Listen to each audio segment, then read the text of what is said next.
องเอ๋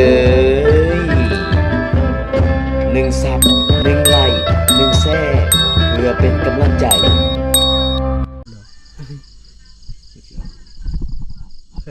ตะกี้ให้จะส่งอันน่ะห้องร้อน อันบ่ส่งนี่คือสิเว้าต้องเรื่องบ่ได้เลยเนาะ บ่ได้จะคำเลยมีน้องเบื่อน เบิ่มมาแหละ อันห้องน้องตัวใด เบื่อนเลย ห้องน้องตัวดีนี่ ของน้องติดเสา ไปเบื่อนมือเขาเราเลย เพื่อนพวกนู้นจ้ะ เขารวยแล้วยำแย่เบื่อนอ่ะเบื่อนดีเบื่อนเลยยำแย่เนี่ย สร้างเป็นไหน พอดี บ่โนนบ่ฮู้แม่นบ่ ลืมหมดหน้าอยู่อันประสัมพันธ์ลืม บ่โนนบ่ฮู้แม่นบ่ มันตึบเลยผู้มันก็ว่าคำมาถึงบางคน มันเป็นเมียนักไม่บางอย่างฟาดหัวปลาเลือดนี่สะเลยเกือบตาย พวกมาเลี้ยงน้องนะ เท่า โอ้ เด็กเขาจะเล่าอันตัวนี้ฟังหนูแล้วตะกี้มันมีตัวนั้นคือตุลีขนาดเนาะแล้วไม่เสือเหี้ยวคือองยาแล้วสู้บังแม่ป้าเจ็บในห้องดี นอนแล้ววะ ส่วนไปเบิ่งนั่งอยู่เฮือนผู้สาวเก่าปกติ ไผ นะครับ นู่นน่ะ ไปเบิ่งนั่ง บ่ไปเบิ่งหนังอยู่เฮือนนั่นติ๊กบ่ ก็เมื่อยพัก เมื่อย ดีกันเบิ่งลายติดใจนั่นแต่อยากลุกเรานอนไปอีก เบื้องตลอดนี่ 8-9 โมงอยากลุกแล้ว โอ้ เต็ดก่อน เบื้องเวลาเบื้อง บ่นู่นคือนอนเว้นแท้ว่า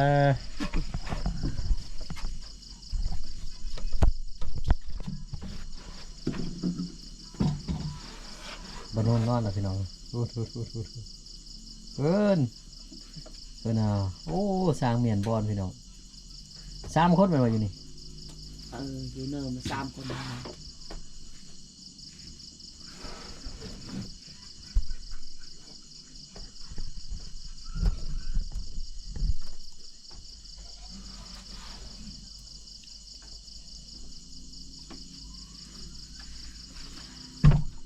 จะได้คักกว่า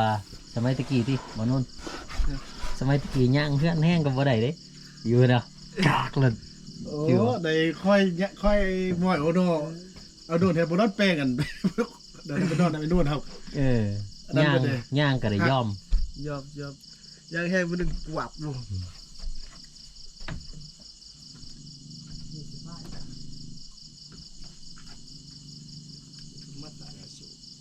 เอาไปนอนน้ำอนาบังหน่อยนะป้าไปเอามาคอนอน3 มื้อ โอ้ มี เจ้า เบอร์คอแต่3 เบิ่นป้าจะทำหน่อยอยู่ลุ่มกับปูอีก โอ้ เอาไปซ่อมมาคอมาได้มาคอประมาณอันนั้น ใต้ลาดอันนั้นเด้ มาปอกขอทำหน่อย แป้งได้ซื้อเรามา3 ปอกเพิ่มมันปอกหนึ่งแป้งตุบดีๆได้เป็น1 คนมาเขา2 คนไปได้นอนอ้าวกินเหล้าเมาแล้วห้องเพลงโอ้ตุบบ่ได้สักเบิ่งปลาซื่อป้าบ่ได้นอนหมดคืนแล้วจุเขามีตุบดีเนาะจนเขาอันนะพระเท่าอันนะเขาแป้งตุบดีๆโอ้เขามุงสับไม้ฝากให้ดีๆเนาะแล้ว2 พระเท่าไปปลุกตุบเมื่ออยู่เทิงนั้น3 หน่วยและตุบตัวนั้นอันจุคนเฮามานอนเนาะนอนเข้ารับดี โอ้ไฟใส่คัดเลยเว้ย 2 คนเฮาไปได้รับสัมปาเปียกมัดเลยคิดว่ามื้ออื่นสิแป้งตื้มไปปลาตื้มเตรียมมาขอมาทอนไว้นะมื้ออื่นมาหยังคือเก่าห้องเพลงอีก ข้าวกินหมด2 ปังเอาไปมาห้องเพลงว่าพอเลี้ยงสร้างเอาค่าสร้างพอกินหมด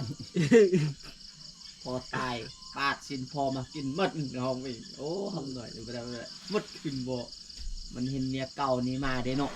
เมียมาเด้มันนอนปลาตโลโนอีลีนี่มาเด้เห็นอีลีเห็นก็ห้องเพลงหมดขึ้นบ่หลับบ่ได้รับได้นอนห้องเพลงทำหน่อยตอนเราไปเอาเด็กหน่อย2-3 คนนั่นเนาะ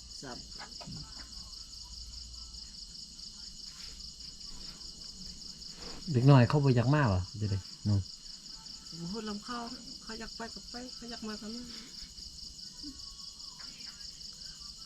ไปกินหมักม่วงต้นหนึ่งเป็น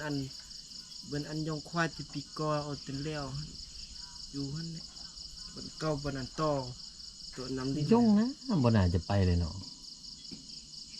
ที่โยงกันพระเท่าหันกับบะอีน้อยอันประส่วนมันก็ไปหรอกอย่างเขาจนซื้อโทรศัพท์เฮิร์แล้วก็ จอมในชวนไปนะ ถืออีจอมเนี่ยยั่วนะพอดีอันนำมันก็ไปอยู่นี่นำขึ้นไปอยู่เทิงนะเขากับไปท่งพักกันแล่นเลยนะไปแล่นไปเอิญบนนำไปบ่ทันแล้วไปแล้วแล่นไปไว้ขนาดจิ้วต้นมาข้าวแล่นไปไว้ เจ้า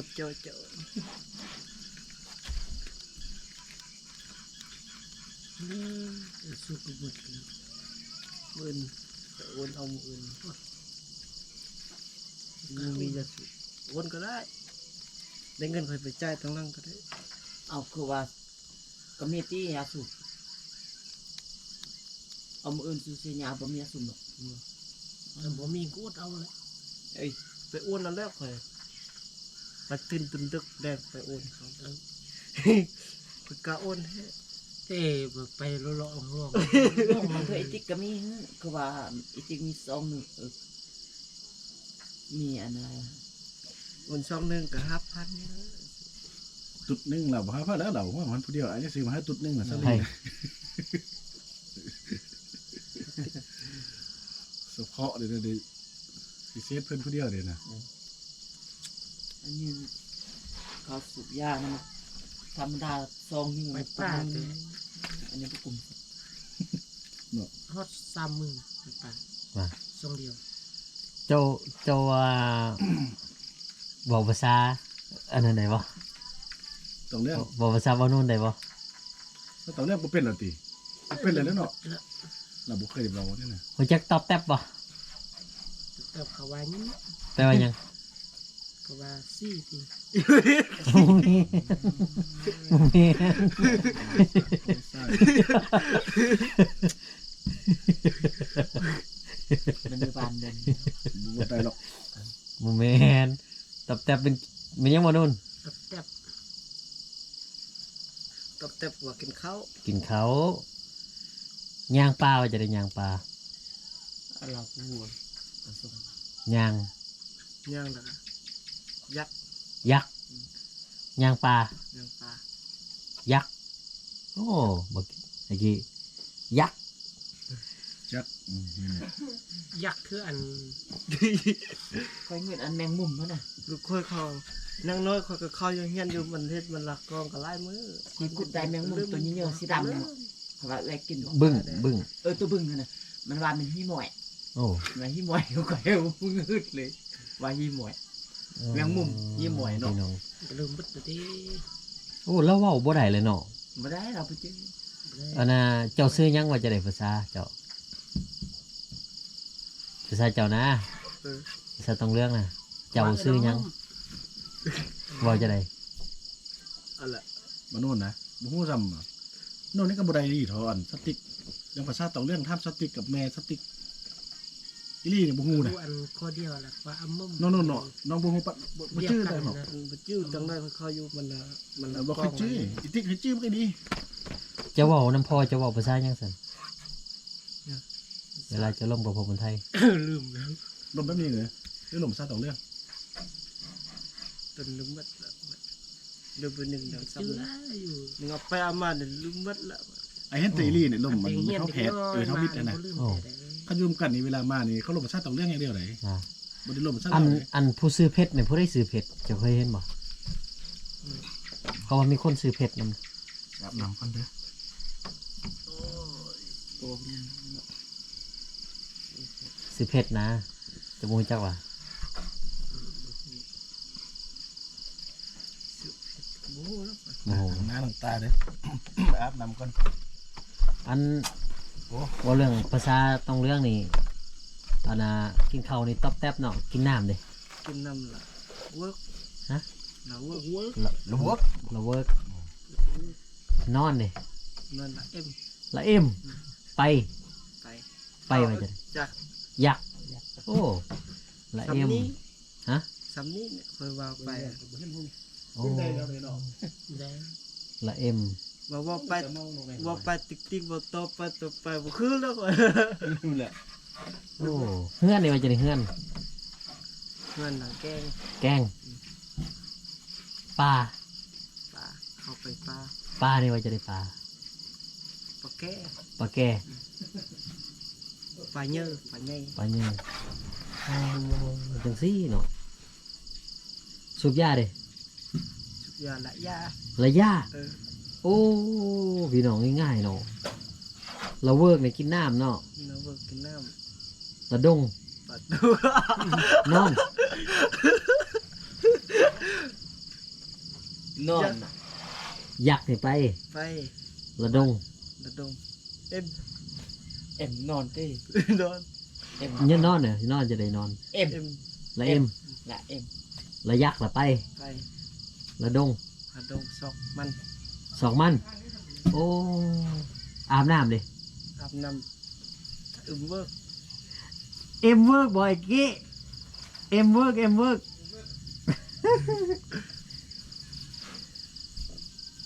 โอ้มะม่วงดิ บอกเบิก บอกมองมัน มะม่วงมัน มะม่วงนะมะม่วงมันมะม่วงมัน เนี่ย โอ้ ลาว ไว้ดิ ไหวละโทม ละโทมโอ้กสิแม่นได้ไอ้กี้มะม่วงหันมะม่วงมันเนาะ มองมันแล้วก็โทม ละโทม เต้าก็เต้ากัน เต้ากับเต้าคือกัน โอ้ เต้าหุตีปูนี่ปักกังว่าปักกังกัน ปลากลางคือกันหมูป่าดิ หมูป้าล่ะตัวไง ตัวไงตัวไก่ดิ ตัวไก่คือกัน ว่า ไก่เป็ดคือกัน อันเดียวกันแหละเดียววันอย่าปากตัวเฮาแต่ ตัวลิงเด้อ ภาษาอัน ตัวลีคือกัน ลิงกัด แบบเขาบ่มีภาษานะได้ยินคนลาวเว้ากับ ปน เว้า กัด เออคือภาษาขโมกบางอย่างกับบ่มีเลย อืม เห็นบ่เขาบอกน้ำคนลาวสิ ตอนเคยอยู่ไปอำมันละก้องเขาจะเห็นต้นจากออกไปบุญซักออกไปมันทงคนหนังน้อยหนังนั่งท่ออันนี้ยุ่งก็ไป ออกไปหุ้นต้นไอ้บุญนำบ่มาบ่เห็นนะตอนนั้นเฮ็ดเวียกกินข้าวลำข้าวนอนลำข้าวใหญ่ขึ้นมาแล้วตัวนี้พอลงมาเอาคุยครับ อืม ตัวนั้นก็ตัวนี้พอตีคุยเขาโยนเฮียนนะมันเลยตีอยู่พุ่นมันเลยตีบัดบุญซักเลยนี่เขาป่า เลยเข้าเลย ลืมบัดก็ใครก็ค่อยก็ว่าก็บ่ได้ โอ้ตะกี้เจ้าเคยเฮียนเนาะเจ้าเฮียนนี่ใช่ตะกี้ บุญซัก บันพลซักโอ้ตะกี้เจ้าเคยเฮียนกอไก่ขอไข่พุ่นน่ะ ได้หมดได้ผู้ย่างแล้วอีพอมาไล่ตีค่อยเลยเขาป่าบ่ได้ อีพอไล่ตี้เขาป่าโอ้ สามโฮนั่นแหละชาว ไปอยู่ป่าบ่ได้ยังก็เชื่อก็บ่ได้ก็ใกล้เข้าไปก็บ่ได้ โอ้ เขาว่าเรื่องเขาว่าขับรถซิ่งได้หมดผู้ย่าง ตะกี้กอไก่ขอไข่ขอควายเจะได้หมดเป็นบ่ ได้หมดกลับมาให้มาตึมเป็นดอกบุญดอกว่ามาเขาอยู่ตึมบัดอันมันนักกล้องบัดหนึงทีนี้ก็บ่ได้เข้าละ มนุษย์ในเบิ่งบ่คือคนป่าเนาะ ไป มาส่งมนุษย์ในเบิ่งเนี่ยบ่คือละคนลาว ไปเสด็จไปเมื่อพูนไปเซลอยู่เป็นบักลายบ้านคุณอยู่ไปอยู่มาแล้ว ปีนั้นอยากกันไปพูดเขาไปอัน เฮ็ดยักลำเข้าแล้วต่อไปตัวมายินเขาบอกว่า เออทีนี้อายว่าคนก็เดียวก็บ่บอกก็ว่ากลับขึ้นมาเห็นอันพอวานหันพอวานอยู่อันให้มันน้อยเนาะมันอยู่หันก่อนเนาะอีกนั่นก็เฮ็ดหน้าก็เฮ็ดชนมันทำเพื่อก่อนลูกอายบุญนำนอนอยู่เทิงพุ่นก็อยู่ต้นหมกม่วงก็ว่าตัวนั้นค่อยก็เมาเหล้า ย่าขึ้นไปฮอดดีพ่อแม่เขาเหอะจะชุบเหอะแล้วอีแม่บอกว่าเขานอนอยู่บนเทิงก็ 4คนก็กะขึ้นไปเบิ่งขึ้นไปบ่เห็นจวบก็จวบอันอายหันนอนคดไปอันบุงตุบนะ เพิ่นเบิ่งทำเบิ่งว่าอาลูกมาชื่อเดิมมาว่าอาลูกมาตีเบี้ยงหุ่นว่าก็บ่ลืมไปเอามาว่าไอ้ชื่อหยังไอ้ชื่อบุญนำนี่ก็ ตัวนั้นไปเอาโคมลำ ไอ้ มื้ออื่นนี่สืบต่อปฏิบัติอันรักษาอนามัยด้วนเด้อ โดย ค่อยไปได้มื้อละเล็กมื้อละน้อยเอา ยืมดำพวงอายหันไปนำบะเอ เอ็ ก นดีจบแล้วทางนี้ ค่อยไปบอกแบบว่าบ่บังคับดอกเมื่อยแล้วก็พักนะค่อยเฮ็ดมื้อละเล็กมื้อละน้อยตามเฮาเฮ็ดเฮามีเวียกเฮ็ดหั่นนะ ไปฮอดหันเตชินหมู เนี่ยเด้อก็จะเฮ้ยจบทางนี้ นอน2คืนก่อน มันจบแล้วมันคงหักแล้ว ดี กลับคืนมาบ่เห็นอ้ายก็ ทาง อันนี้ก้อนเลย เนาะ เนาะ โอ้เก่งหลายอั ตัวนั้นก็อายว่าคิดเฮือนอยู่สิได้ก็มานี่คำนำนี้ย่างไปพุ่น เฮ้ย อยากไปฮอดหันน่ะถ้าเบิ่งเฮือนอายอยู่เด้อว่ะถ้าไปเบิ่งเห็นถ้าเบิ่งแม่นนกหันว่ะอายดิงูไปเอาว่าอายเอาขึ้นว่า ตอนนั้นไปเฮ็ดการวิทย์นะ ตอนนั้นเห็นเจ้านอนคดอยู่คู่มะม่วงกัน ตอนน้องอันเอาไฟฟ้าไปยามเหี่ยวนะ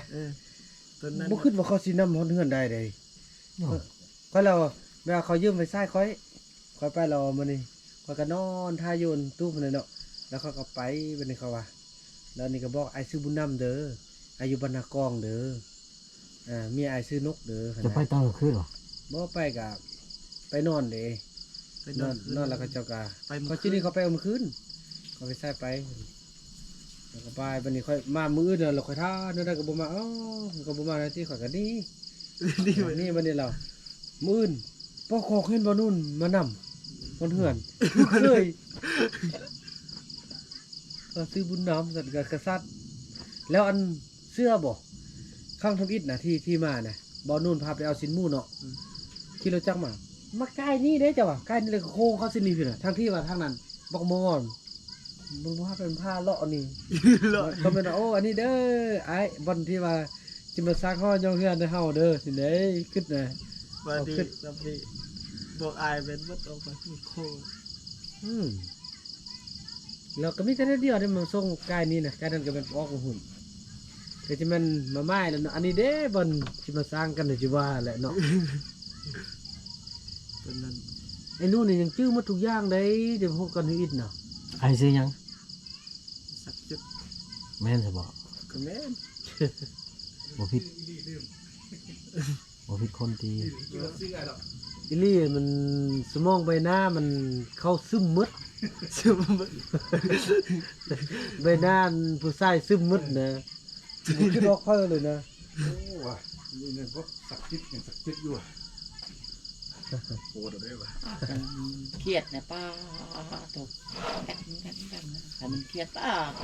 นะไอ้นั่นน่ะเนาะน้องก็สิได้ไปพักผ่อนตัดคลิปว่ะนั่นๆเรียก ตัด แต่ มั ละ น มื้ ยั อง มันยาวว่ะคลิปน่ะ คลิปนั้นนะ อืม โอ้มันก็ต้องเลยมันเลยตัดเอา บ่เรา โอ้ เห็น ย ละ มุ เอี ก ยด เดแม่เล่นมุกใส่กันเด้อเว้ย มันนี่ลิ้นบ่เป็นเด้อบ่นี่นะ เราเห็นละเอียดเลยสำหรับคลิปนี้ก็สิขอลาพี่น้องไปก่อนกับค่ำคืนที่เงียบสงบอยู่กลางหมู่บ้านเผาตองเหลืองพี่น้องอยู่ดีมีแห้งพอกันคลิปต่อไป มันได้พาดนะ อืม มันพาดบ่นี่คำเว้าที่บ่สุภาพ อืม แล้วก็แก้ไขที่จุดนั้นเท่านั้น อันเฮานี่ นี่แหละเบื้องหลังพี่น้องเอ้ยร่วมกันเบื้องหลัง เบื้องหลังก็ที่ว่าทุกท่านจะได้เบิ่งบางคนว่าเป็นยังว่ายังบ่ทันน่ะนะโอ้ก็เวียกเขาได้เนาะทุกอย่างเอาเฮ็ดเรียกไปนำเด้ นั่นแหละบ่แม่นว่าตาเอาแต่คอนเทนต์โอ้โทโดทมงามเลยเด้บัดนี้